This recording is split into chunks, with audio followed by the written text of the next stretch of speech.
at balita. Sandali ho Naalala niyo ba yung mga binabalita ho namin dito last week sunod-sunod do yung aming mga binalita sa inyo from 802nd Infantry Brigade. In particular, doon po sa kanilang Wish Upon a Star project na umani po ng maraming mga papuri. Ano? And no less than mismong chief ng AFP Visayas Command ang nagbigay puri po dito sa palatuntunan ito kung saan po talagang kinikater ho nila dito yung pamilya, relatives nitong mga natitira pang aktibong miyembro ng mga remnants ng New People's Army dyan po naman sa kanilang area of jurisdiction para po siyang makipag-communicate, humimok sa kanila pong mga kaanak na muli yung magbalik loob kung ano yung kanilang wish at kaya ho ng 802nd Brigade binibigay po nila. Yung kakulangan siyempre nung kanilang mga mahal sa buhay na naligaw po ng landas. Pero matindi ho ang nangyayari. Palagay ko kahit to si General Vestuer, hindi niya sukat akalain na ganito kalaki magiging epekto nito. Kasi yun hong mga pamilya, siyempre, pag tinanong mo yan, ang unang wish niyan sa malamang, makapiling nila yung kanilang mga mahal sa buhay ngayon ng Christmas. Aba, yan ho ang nangyayari ngayon sapagkat ilang beses na ho ng ating mga batalyos sa ilalim po ng 802nd Brigade na pag-iisa ho na pag-unite nila yung matagal na ho mga nagkahiwalay na pamilya dahil ho dito sa Wish Upon a Star project pong ito. Kaya ho minarapat naming makasama ngayong umaga si Brigadier General Noel A. Bastuir, ang commander po ng 802nd Infantry Brigade. Sa ilalim po ito ng 8th Infantry Division. Doon ho sa kanilang napakagandang proyektong ito. Tamang-tama ho sa kapanahonan ngayon. Wish Upon a Star Project. Magandang umaga po, Brigadier General Noel Bastuir. Nick Lipana, Echevarri po, live na tayo dito sa ating pulso at balita sa DWD Armed Forces Radio, Boses ng Kawal Pilipino. General? Magandang umaga, Nick. Magandang umaga din sa lahat ng mga nanonood, nakikinig at taga-subaybay ng inyong programang Pulso at Balita. Yes, sir. Sunod-sunod yung mga accomplishment na naitala ng inyong pong brigade. Dito ho mga nakalipas na araw at linggo. Sa tuwing magkakaroon kami ng military news, laging nandoon ng 802nd Brigade. Pagtingin namin sa mga pahayagan.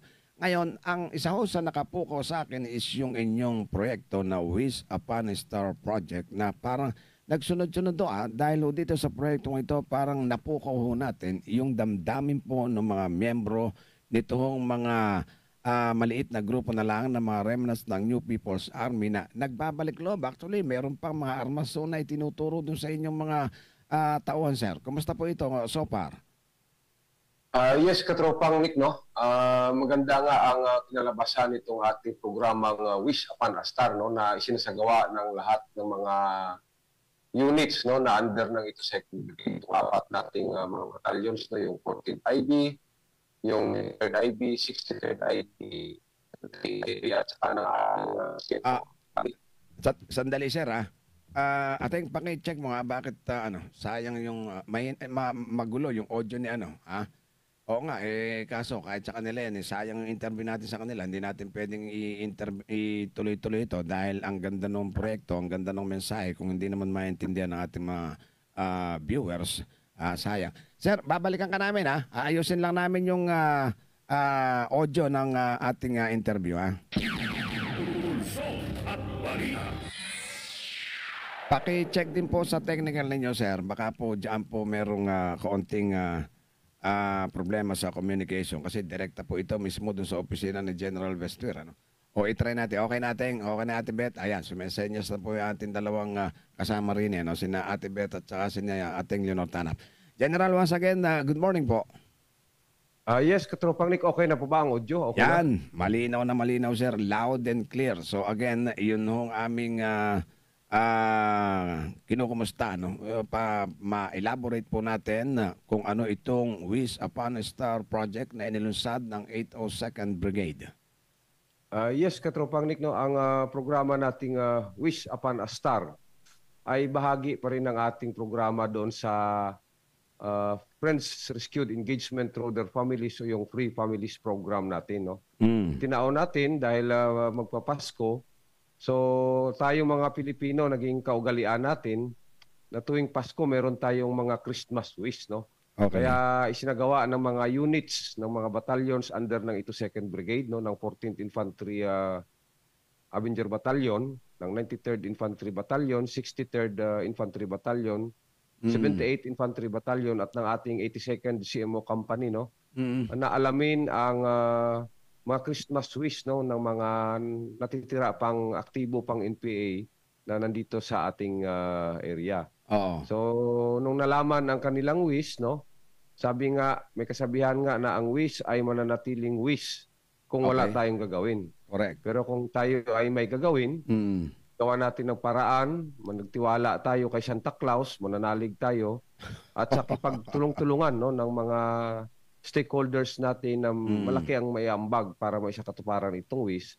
At ito ay maganda ang naging bunga nito sa kasalukuyan na Katropang Nick. At tuloy-tuloy pa natin ginagawa ito sa ngayon, Katropang Nick. So far, sir, itong proyekto nyo ito, ilan na ho yung mga remnants ng New People's Army na nagawa po nating mapabalik sa kanila pong pamilya at makapiling nila ngayon pong panahong ito ng Kapaskuhan? Yes, Katropang Nick, no, pagkatapos ng undas, no, noong November, nilunsad na natin itong proyektong ito sa pamamagitan ng ating social media, no, sa ating Facebook page, sa YouTube. At ginawa natin ng mga video ito, pinuntahan ng mga tropa natin yung mga kaanak, no, at hanggang sa ngayon. So sa ngayon meron na tayong 5, no, na aktibong NPA ang bumalik dahil tinugunan nila ang Christmas wish, no, ng kanilang mga kaanak. 3 dito ay nasa Leyte at 2 naman ito ay nasa Samar, no, sa Eastern Samar particularly. At ang kagandahan nito, yung nasa Eastern Samar, ito ay secretary mismo, no, ng Sub-Regional Committee Sesame, pinakamataas na leader ng NPA doon sa area namin sa 2 lalawigan ng Samar, no, sa Samar at saka sa Eastern Samar provinces, Katropang Nick. Oo. And paano ang naging mechanics po nitong Wish Upon a Star project na ito?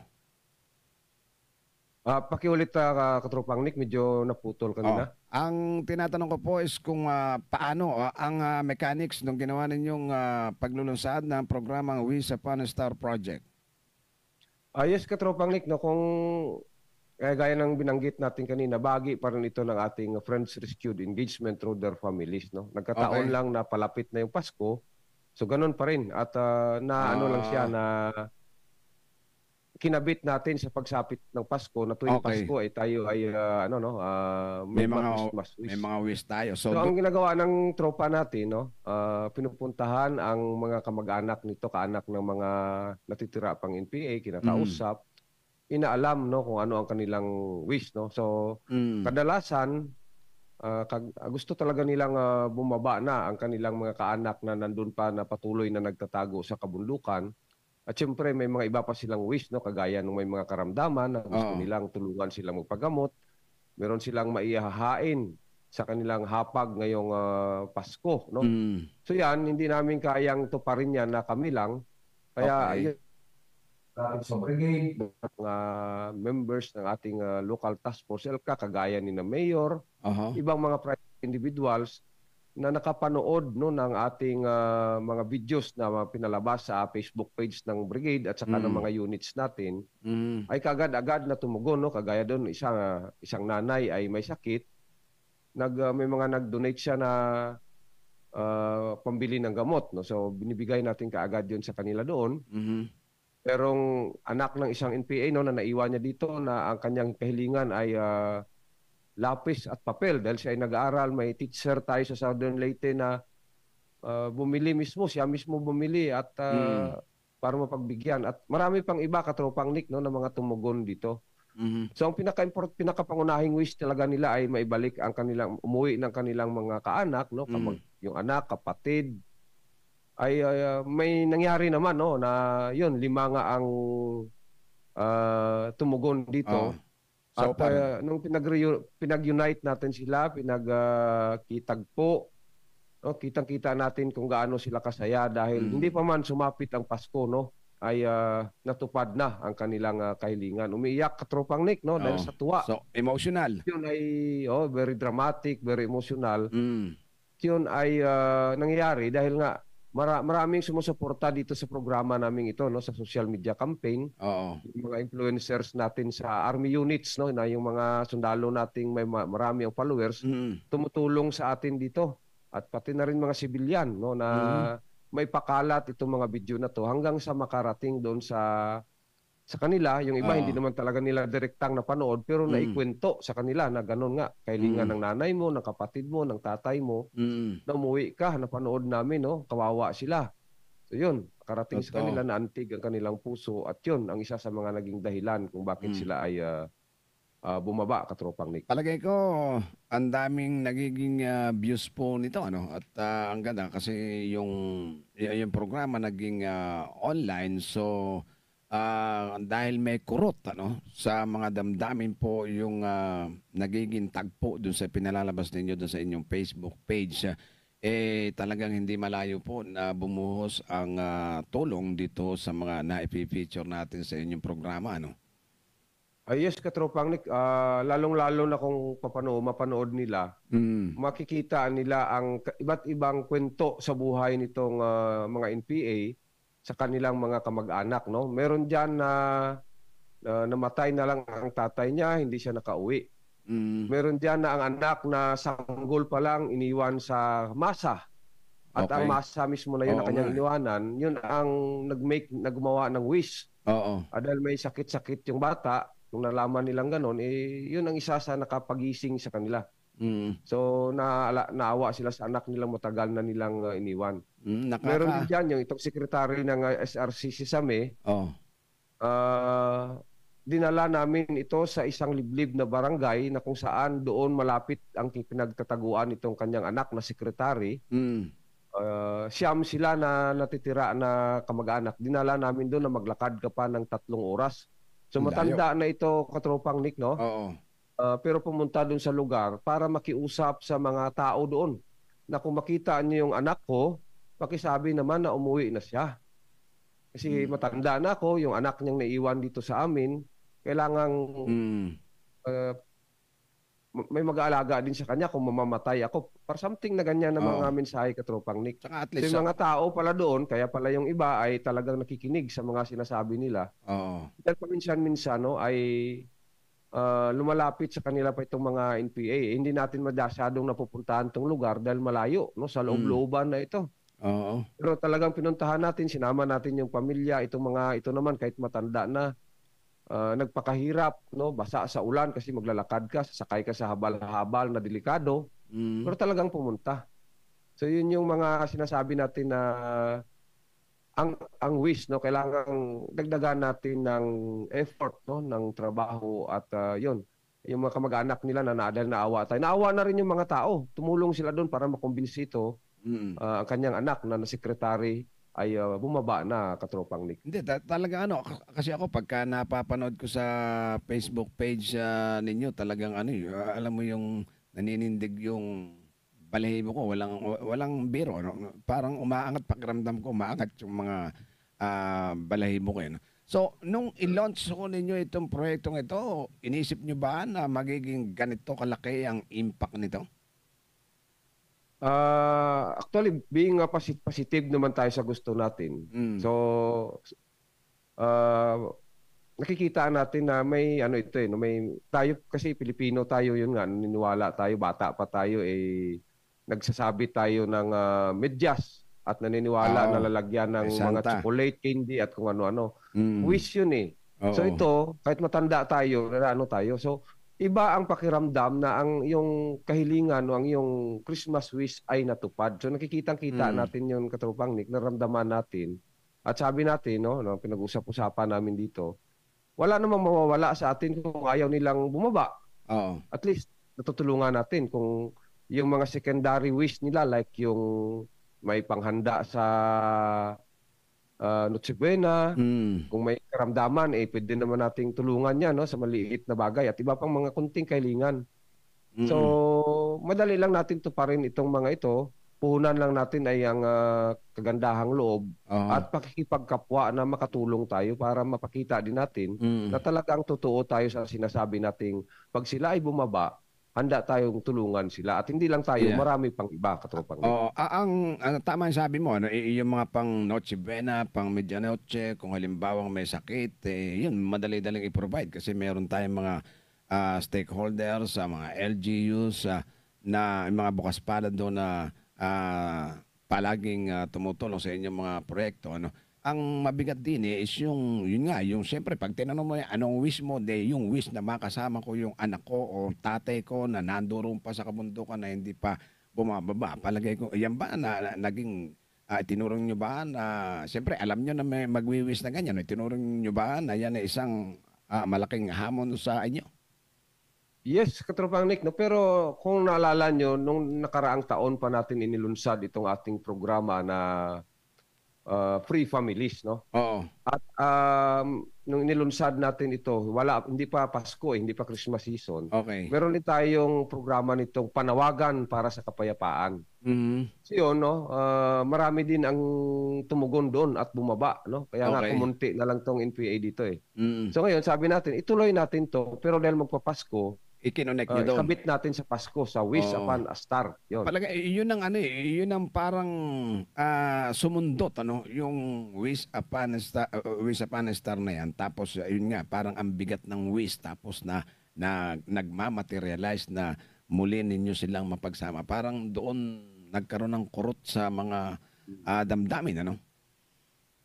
Tama po yung Katropang Nick, no? So, while doing that, no, ang pinaka-objective natin ito, kung pag-usapan natin yun, no, is mabawasan yung ating kalaban, no? Mm. So, masaya tayo doon dahil bumaba sila, nababawasan yung kalaban, no? Mm. Pero, alam mo ba, nung nandyan ka, nung first time na magkita sila na kung saan nagyayakapan, nag-iiyak, no? Wala mapagsidlan talaga, Katropang Nick, ang naramdaman na hindi mo ma-explain na saya-saya nila. Naging instrumento tayo kung bakit naging masaya sila, natupad ang kahilingan, naging instrumento tayo. So, ganun din ang feeling ng mga taong tumutulong sa atin, yung mga nag-spread ng video, Okay. nag-like, nag-share, yung may mga Dumadami, naitutulong, ano? no, na Oo. bag. So, yun yung feedback din na nararamdaman namin, na kaya patuloy namin ginagawa kahit medyo malayo yung lugar kung saan Talagang. pupuntahan ng tropa natin. Oo. Talagang pinupuntahan dahil in-anticipate natin na pagka ginawa natin ito, Oo. pagka naging matagumpay tayo, mapasaya natin ang isang pamilya, mabuo natin muli, nailigtas natin sa tiyak na kapamakan ng kanilang kaanak. At yan ang pakiramdam na yan na hindi mo matatawaran na Katropang Nick. And palagay ko kahit kayo, no, yung mga tropa, pagka yung nando ko sa actual na nawi-witness ninyo yung ganyan tagpo na very dramatic, sabi mo nga, or emotional, palagay ko, pati kayo, hindi may iwasang maantig ang inyong mga kalooban dyan. Yes, tama po yan, Katropang Nick. No? So, yun nga, tayo nga no, sa military, pagka Pasko, umuwi tayo sa pamilya natin. Sila, ganun din. Natatakot lang sila, nangangamba. Pero nga, dahil nga sa programa natin na to, sinamantala nila na ito na yung pagkakataon. So, yun, isa sa mga dahilan yan na may ino-offer sila sa atin, bakit hindi natin tatanggapin? Correct. Tapos, pamilya pa natin ang mapapasaya natin. And congrats kasi nung isang araw binabalita namin dito sa aming military news yung ginawang pag-recognize ng mismong chief ng ating AFP Visayas Command dito po sa inyong proyektong Wish Upon a Star project na ito. Yes, Katropang Nick, no, isang magandang recognition sa amin yan, hindi lang sa 82nd Brigade. Kundi sa mga tropa namin sa ground, no, na talagang sila ang tumatrabaho nito, Katropang Nick. To. Kami dito sa brigade, kami lang yung parang nagmamanage nito. No? So, sila talaga yung mga tropa natin sa ground. Pupunta yun doon sa mga lugar na kahit na malalayo. Puntahan yung kamag-anak, nakikipag-ugnayan no, sa mga kaibigan, sa mga stakeholders, para iparating sa kanila ang mga kahilingan na to, ang mga Christmas wish na to. At yun, no, nakahanda naman na tumulong ang ang mga lalong-lalo na yung mga local chief executives, yung iba't ibang agency na members ng ating Task Force LCAC Mm. para kahit paano no may sa katuparan no ang mga secondary wish nitong mga pamilya na to, Katropang Nick. So, yun no, samantalahin ko lang, pasalamatan ko na rin yung mga tumutulong no, yung mga nag-donate, nag-send through GCash doon sa mga battalions natin na sila doon sa ground. Galing, no? Mm. Hindi na, yung iba ayaw na magpabanggit no, ng mga Oo. pangalan, pero yun nga, dahil sa tulong nyo no, kahit na hindi nyo naramdaman, ito na, may maganda yung resulta no, at as far as our campaign is concerned, Katropang Nick, no, sabihin ko na lang din dito na ang pagsuko nila nito ay malaking kabawasan din sa capabilities ng kalaban natin dito. Number one, Ay, sa totoo. Samar ay yung leadership nila. Totoo. No less than the secretary mismo at political instructor. Mm. Secretary ng sub-regional committee sa SAME, Mhm. at the same time political instructor din siya ng Apoy Platoon. At saka yung isa na kasama niyang bumaba ay squad leader no ng squad 2 ng Apoy Platoon. May mga armas din na itinuturo, di ba? Yung nagsurrender na parang siyam yata o 10 matataas na kalibre ng armas yung mga itinuro din, sinuko.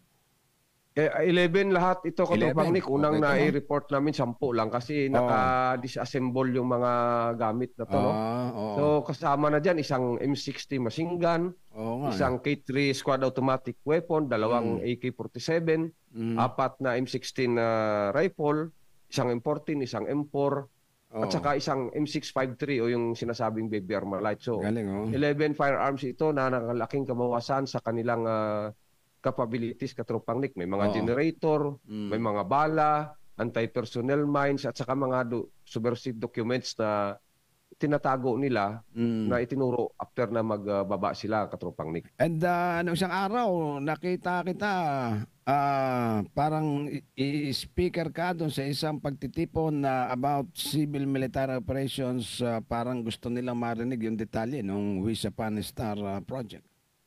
Yes, Katropang Nick, no. Ito ay taunang pagpupulong no ng mga civil military operations officers natin sa buong Philippine Army. Okay. At salamat din tayo sa pamunuan ng Philippine Army dahil kinilala nila ang ating ginagawa dito sa area bilang, sabi nga nila, isa sa mga best practices sa CMO, no. Okay. So, nag-share tayo dito ng mga ginagawa natin. Kaya tungkol about sa project natin na ito na hindi lang itong Wish Upon a Star, kundi pati yung Free Families program natin, yung Project Apoy, Project Lebox, at iba-iba pang mga ginagawa natin, no?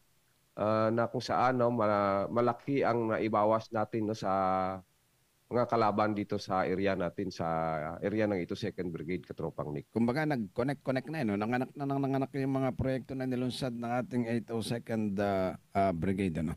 So, ngayon sir, malapit na itong pagtatapos ng 2024. And kumustahin ko kasi yung inyong area ay yung sakop ng 8th Infantry Division, isa yan sa tinuturing na may mga lugar na last bastion ng mga communist terrorist group. Kumusta po sa area ng 802nd Brigade? Are we in track doon po sa ating campaign na totally matuldo ka na insurgency on or before this year? Yes, Katropang Nick, no. Kaya nga nung November pa lang nilunsad na natin itong Wish Upon a Star project natin. Dahil sa hangarin nating bago matapos ang taon ay maubos natin sila pababa. So, may mga natitira pa, pero tuloy-tuloy pa rin naman yung programa, proyekto natin. At yun nga, malay natin, no? Dahil sumuko ng leader nila dito sa Samar, baka sumunod na rin tong iba at alam namin, no? Kasi may mga feelers na at tinatrabaho yan ng tropa natin sa baba, Katropang Nick. I see. Dito sa Leyte, ganun din, no? May 3 sumurrender dito at tuloy-tuloy din ang ginagawa ng 2 battalions natin dito. And